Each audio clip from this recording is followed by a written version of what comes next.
اصل میں ایک جنگ تو ریاست اور خوارج کے درمیان ہے،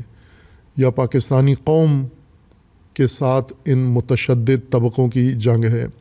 جہادی اور انتہا پسند لوگوں کی جنگ ہے، پاکستان کے خلاف، پاکستان کی مملکت کے خلاف، پاکستان کے عوام کے خلاف، اور پاکستان میں دیگر بسنے والے مختلف مسالک سے تعلق رکھنے والے لوگوں کے ساتھ ہے۔ لیکن چونکہ مقابلے میں ان کی ریاست ہے، ریاست کی ذمہ داری ہے لوگوں کی حفاظت کرنا، تو ان کو ریاست کے ساتھ بھی جنگ ہے، جو باقاعدہ جنگ کی حالت میں انہوں نے اعلان جنگ کیا ہوا ہے اور روزانہ کارروائیاں بھی اپنی کر رہے ہیں۔ ایک جنگ اسی کا حصہ، اسی جنگ کا حصہ ہے، اور وہ ہے تشدد اور اعتدال کی جنگ۔ ریاست کے خلاف جنگ، مسلحانہ کارروائیاں، یہ ایک جنگ ہے یا اسی جنگ کا ایک پہلو ہے۔ ایک پہلو تشدد، شدت پسندی اور اعتدال پسندی کے درمیان جنگ ہے۔ پاکستان میں انہی مسالک کے اندر چونکہ تشدد ابھی منحصر نہیں رہا دیوبند سلسلے میں، بلکہ دیوبند سلسلے سے نکل کر بریلوی سلسلے کا بھی حصہ بن گیا ہے، اور بریلویت کے اندر تشدد ہے۔ اگر یہ کہا جائے کہ زیادہ ہو گیا ہے اس وقت صورتحال میں، موجودہ صورتحال میں تشدد ان کے اندر زیادہ بڑھ گیا ہے، تو بھی مبالغہ نہیں ہے۔ پہلے نہیں تھا۔ بریلوی مسلک، اس کے تمام طبقات ایک اعتدال کے ساتھ زندگی گزار رہے تھے، ہر چند ان کے خلاف بعض اوقات کارروائیاں بھی ہوتی تھیں اور ان کے مقدسات کی بے حرمتی بھی ہوتی تھی، لیکن کبھی بھی بریلویت نے تشدد کا راستہ اختیار نہیں کیا۔ لیکن اب تشدد بھرپور طریقے سے ان کے وجود میں، ان کے پیکر میں بھی ڈال دیا گیا ہے۔ دیوبند کے اندر تشدد موجود تھا، لیکن دیوبند سلسلے کے بہت سارے سلسلے ایسے ہیں جو تشدد پسند نہیں ہیں۔ جیسے سب سے بڑی نمایاں ترجمان جماعت دیوبند کی تبلیغی جماعت ہے، کہ منظم ہے، بڑی جماعت ہے، اور ہزاروں، لاکھوں، کروڑوں لوگ اس کے اندر شامل ہیں، لیکن یہ تشدد کا راستہ اختیار نہیں کرتے۔ البتہ اعتقادی طور پر ان کے اندر سختی پائی جاتی ہے، لیکن عملی طور پر، جسمانی طور پر یہ مسلحانہ کارروائیوں کے حامی نہیں ہیں، خود اس میں شامل نہیں ہیں، اور تشدد پسند بھی نہیں کرتے، حتیٰ گفتگو بھی نرم و ملائم گفتگو کرتے ہیں۔ ان کے ساتھ اگر کوئی تشدد کرے تو بھی یہ جواب تشدد سے نہیں دیتے۔ یہ دیوبند کا ایک بڑی نمایاں جماعت ہے۔ دیوبند کے دوسرے بڑا سلسلہ جماعت اسلامی ہے، کہ ان کے اندر بھی تشدد نہیں ہے، منظم ہیں، سیاسی ہیں، کھلے سوچ کے، دل و دماغ کے ان کے اکابرین اور ان کی قیادت ہے، اور واضح ہیں، تشدد میں کسی دور میں بھی شامل نہیں رہے، بلکہ تشدد کی مخالفت کرتے رہے ہیں۔ اور تیسری بڑی جماعت جو دیوبند کے ترجمانی کر رہی ہے اور قیادت کر رہی ہے، وہ سیاسی جماعت ہے، مولانا فضل الرحمان صاحب، جس کے قائد البتہ اور بھی ہیں، مولانا سمیع الحق صاحب کی جماعت بھی تھی۔ یہ ایک ہی جماعتیں تھیں، تقسیم ہو کے دو بن گئی ہیں، اور ان کے اندر بھی مولانا فضل الرحمان کی جماعت میں بھی سیاست ہے، تشدد نہیں ہے، تشدد کے حامی نہیں رہے۔ یہ بڑے سلسلے ہیں، اور بھی ہیں، اور سب سے زیادہ جو جماعت دیوبند کی مضبوط جماعت ہے، ان سارے سلسلوں سے زیادہ مضبوط، وہ دیوبند کے مدارس ہیں،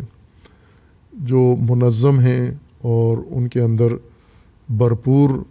نفری موجود ہے، آمادگی موجود ہے، اور انہی مدارس کا نتیجہ طالبان بھی ہیں۔ مدارس کے اندر ان کے تشدد پایا جاتا ہے، شدت پسند لوگ مدارس ہی سے نکلتے ہیں، مختلف مدارس۔ البتہ یہ نہیں کہا جا سکتا کہ سارے مدارس دیوبند کے متشدد ہیں، بلکہ مدارس میں ہی کچھ اکابرین ہیں جو معتدل ہیں، اعتدال رکھتے ہیں اور دوسرے مسالک کے ساتھ ایک رواداری کے ساتھ رہتے ہیں اور رابطہ رکھتے ہیں۔ لیکن تشدد پھوٹتا بھی انہی مدارس سے ہے۔ تشدد یہاں شدت پائی جاتی ہے کہ میڈیا میں بھی اس کا اظہار ہوتا رہتا ہے گاہے گاہے۔ ایک جنگ ان کے آپس میں ہے، یعنی معتدل اور متشدد لوگ۔ معتدل آپس میں معتدل اور آپس میں متشدد ممکن ہے دوسرے مسالک کے بارے میں زیادہ شدت ہی رکھتے ہوں، جیسے مثلا ممکن ہے شیعہ کے بارے میں یکساں سوچ رکھتے ہوں، لیکن آپس میں یا ریاست کے ساتھ تعلق میں ان کے دو گروہ ہیں۔ ایک وہ گروہ ہے سیاسی ہوں یا جیسے جماعت اسلامی ہو، تبلیغی جماعت ہو یا جمعیت علماء اسلام ہو یا اس طرح کے دیگر جو ادارے ہیں یا تنظیمیں ہیں ان کی، یہ ریاست کے ساتھ تشدد کے رویے کے حامی نہیں ہیں،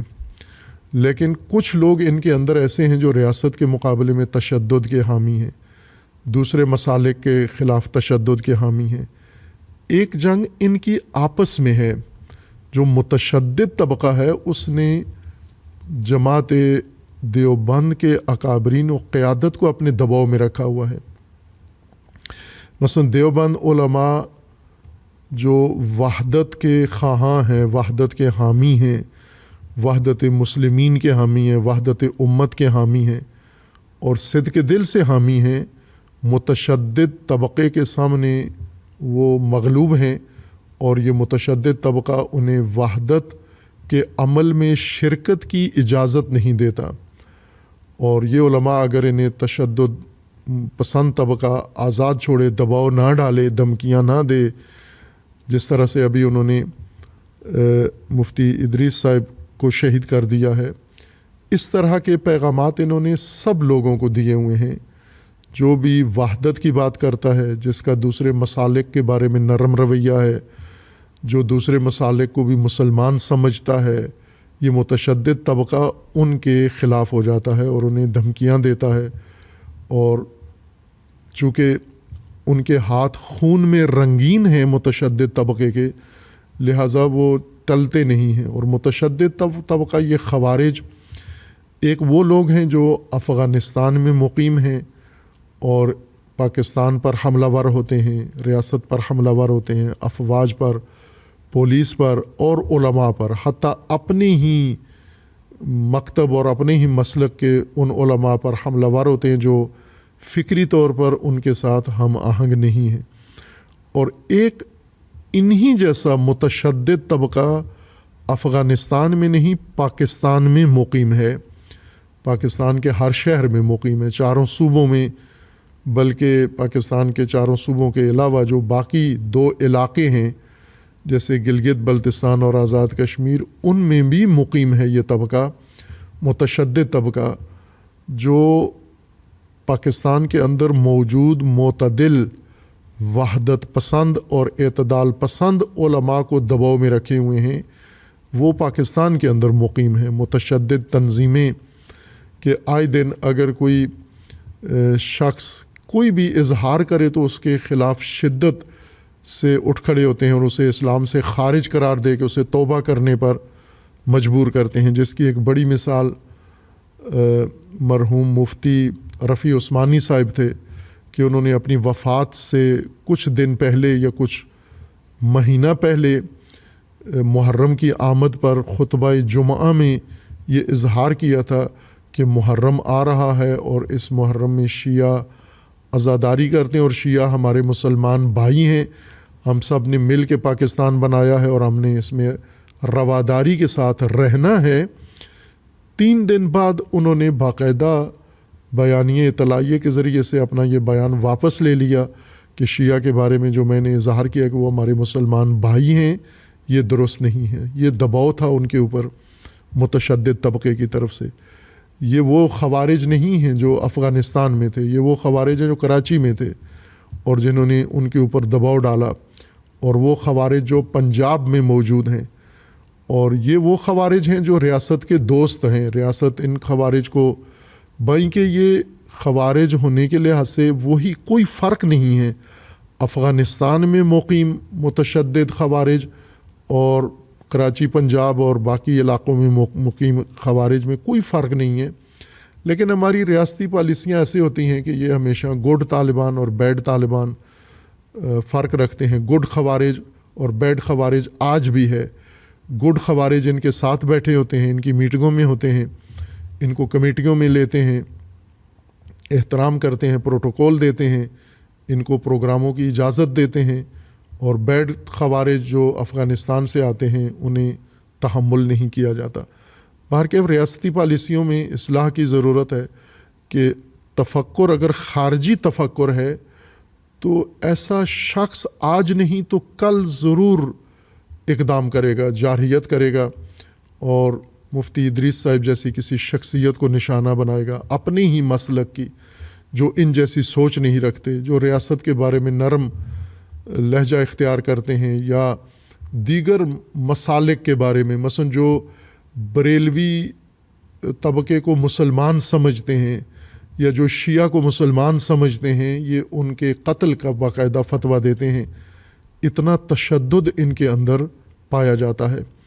اور اس تشدد کو روکنے کے لیے فقط ریاست کافی نہیں ہے, اسے فوج کے ذریعے اس تشدد کو ختم نہیں کیا جا سکتا. اس کے لیے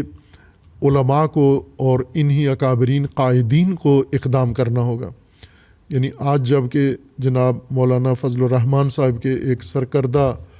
ان کی جماعت کے مرکزی رہنما کو شہید کیا گیا ہے اور وہ سب کے سب سوگوار ہیں, تو ان سے یہ تقاضا ہے, درخواست ہے کہ تشدد کو کم کرنے کے لیے آپ اقدام کریں. علماء, تمام سلسلوں کے علماء قائدین مختلف سطوح پر اس رواداری کو, اعتدال کو اور خارجی تفکر کو کے مقابلے میں رواداری اور اعتدال کو فروغ دینے کے لیے اقدام کریں. مولانا صاحب سیاسی ہیں, سیاسی امور میں بڑھ چڑھ کے حصہ لیتے ہیں, سیاسی جماعتوں کے ساتھ بیٹھتے ہیں, سیاسی طبقات کے ساتھ بیٹھتے ہیں اور اس میں باقاعدہ نمایاں کردار ادا کرتے ہیں, قیادت کرتے ہیں. تو مذہبی طور پر بھی وہ یہ کردار ادا کر سکتے ہیں. اور اگر یہ چند بڑے اکابرین اہل سنت کے, خصوصاً دیوبند سلسلے کے, یہ وحدت کو فروغ دیں, وحدت کے میدان میں آئیں اور وحدت کی نشستوں میں, مجلسوں میں شرکت کریں اور دوسرے مسالک کا احترام عملاً کر کے دکھائیں, تو یقیناً ان کے پیروکاروں میں اور ان کے مسلک کے اور دیگر طبقات کے اندر یہ شعور اجاگر ہوگا. ہم جیسے ابھی مولانا شہید ہوئے ہیں تو احتجاج حکومت کے خلاف اناؤنس کیا گیا کہ حکومت کے خلاف ہم احتجاج کی کال دیں. ظاہر حکومت نے تو نہیں کروایا یہ قتل, یہ شہادت ان کی وجہ سے نہیں ہے, ریاست کی. ٹھیک ہے, ان کو تحفظ دینے میں کوتاہی ہوئی ہے اس حد تک, لیکن جو اصل ذمہ دار ہیں, جو نظریہ ذمہ دار ہے, اس نظریے کو ختم کریں. اور خصوصاً مدارس میں یہ ہماری ان سے درخواست تقاضا ہے کہ اپنے مدارس کے اندر ایسا ماحول بنائیں خود کہ جہاں پر یہ تفکر کہ جو بھی آپ کا حامی نہیں ہے, جو بھی آپ کے ساتھ نظریاتی اختلاف رکھتا ہے, اس کو قتل کر دیں آپ. یہ مدارس سے ختم ہونا چاہیے کہ شاگردوں کے ہاتھوں استاد نہ مارے جائیں. شاگرد کیسے شاگرد ہیں کہ جو ہی استاد کا رویہ دیکھتے ہیں کہ آج یہ استاد ریاست کا حامی بن گیا ہے یا یہ